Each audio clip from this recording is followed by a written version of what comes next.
In God's family, are there better things than being rich? What's the answer? Yes. And James tells us those better things are worth boasting about. Which is strange, right? One would think that boasting would be the main problem when it comes to the topic of money.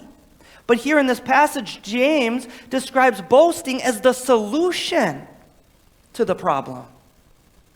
James is like, even though some of you are poor, you don't have anything to be ashamed of when you come into this place. It's actually the opposite. In God's house, you aren't a nobody. In God's house, you are God's prized possession. And it ain't all that bad for you to let somebody know about it. Go ahead and boast about it.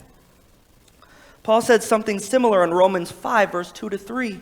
He says, we boast in the hope of the glory of God. More than that, we boast in our sufferings, knowing that suffering produces endurance. Apparently, there are good types of boasting, and there are bad types of boasting. So how do we know which is which? How do we know what's a good boast versus a bad boast? Here's my diagnostic question to help us. We ask this question, who does your boast roast? Try to say that 3 times fast.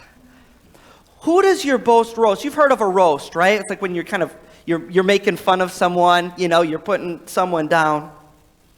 Does your boasting push God to the side, or does it put God in the spotlight? The question is, when you boast, who is the hero of the story? Are your boasts about yourself, your accomplishments, your status, your IQ, your money? Or are you proud of who you are in Christ?